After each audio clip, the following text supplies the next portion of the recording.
का समय लगेगा। बहुत स्क्रिबल करके हमें ये करना होता है, हम करके देखेंगे।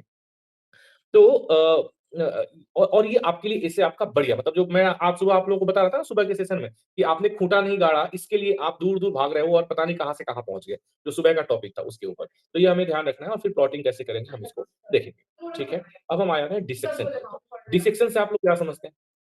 डिसेक्शन से क्या समझते हैं आप? अ, डिसेक्शन का मतलब ये होता है कि किसी भी एक टॉपिक को जो टॉपिक आपको मिला है, उसको अलग-अलग छोटे-छोटे टॉपिक में या छोटे-छोटे सब पार्ट्स में डिवाइड कर देना। इसका क्या फ़ायदा होगा? डिवाइड करने से क्या फ़ायदा होगा? कि हम आसानी से एक तो टॉपिक को समझ जाएँगे और हमारे लिए लिखने में भी आसानी रहेगी यदि हम लोग टॉपिक को छोटे-छोटे सब टॉपिक्स में डिवाइड कर लें, ठीक है? इनहालेशन का मतलब क्या होता है? वैश्वीकरण। वैश्वीकरण और वैश्वीकरण के समय में जब इस समय हम लोग एक ग्लोबलाइज़ेशन एक बहुत ही महत्वपूर्ण मुद्दा है एक तरीके से हम देखें तो वैश्विक स्तर पे और ऐसी स्थिति में an era of neo imperialism ठीक है? तो ये एक टॉपिक वैसे इस तरह के टॉपिक आपसे सामान्य तौर पे इस 24 मिनट में खत्म करना है and for that you need to do practice. जैसा आज शिवानी जी ने एक बहुत अच्छी प्रैक्टिस की ट्रिक बताई। जब आप कह रहे हैं कि सर हम आधे घंटे में नहीं एग्ज़ाम में आपको आधे-आधे घंटे का समय सबके लिए मिलेगा और उसी समय को आपको प्रॉपर यूटिलाइज़ करना है और ये हो पाएगा प्रैक्टिस से। जैसा बताया आज शिवानी जी ने बढ़िया तरीके से कि आप 7 से 8 मिनट में 1 पेज लिखने का प्रैक्टिस यूज़ करना है। व्हाट? फिर उससे जुड़ा हुआ उनके सिद्धांत, गांधीयन प्रिंसिपल क्या हो सकते हैं?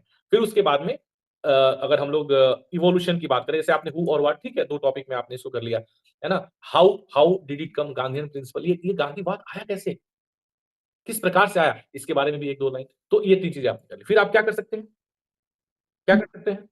उसके बाद में कि इवोल्यूशन ये शुरू कैसे हुआ? गांधीवाद की शुरुआत कैसे हुई? है ना? इसकी उत्पत्ति कैसे हुई? तो आप थोड़ा-सा चाहें तो आप इस बात को कह सकते रेलेवेंस ऑफ गांधीयन प्रिंसिपल ये टॉपिक है, इसी के ऊपर हम आज अपना मतलब ये एग्ज़ाम्पल्स के ऊपर ये टॉपिक लेकर के हम बढ़ेंगे। बड़ा बोल सकते हैं कि ना रेलेवेंट टॉपिक है और जहाँ तक मुझे याद आ रहा है if I am not wrong आपके पास अनुवाद अभ्यास की किताब होगी तो आप शायद चेक भी कर सकते हैं। अनुवाद है ना? कॉज़ एंड इफेक्ट आपने देखा? कहाँ देखा? सबसे पहले हमने सोशल, कल्चरल, पॉलिटिकल और यदि आवश्यक है, मतलब टॉपिक के हिसाब से यहाँ पे नहीं है, पर यदि टॉपिक के हिसाब से आवश्यक है, तो इकोनॉमिकल भी हो सकता है, रिलिजियस भी हो सकता है, मतलब उस तरीके के भी इफेक्ट हो सकते हैं।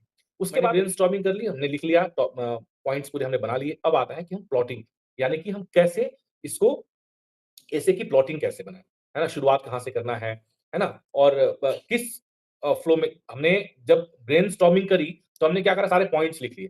पहले क्या लिखना है, उसके बाद क्या लिखना है, उसके बाद क्या लिखना है, तो ये सारी चीज़ों को हम लोग ये भी एक तरीके से ब्रेनस्टॉर्मिंग का ही पार्ट है और इसमें समय ज़्यादा नहीं लगाना, ये मुश्किल से 1 मिनट का प्रोसेस है, जो प्लॉटिंग प्रोसेस है। प्लॉटिंग प्रोसेस से शुरू करता था, कि पहले मैं एक मेंटल मैप बनाने का प्रयास करता था, उसको मैं कागज़ कलम पे नहीं लिखता था। अब मैं क्या कह रहा हूँ, आप भी करते होंगे। अब मैं क्या कर रहा हूँ नहीं, अब मैं ये कह रहा हूँ कि पहले आप इसे कागज़ कलम पे लिखें।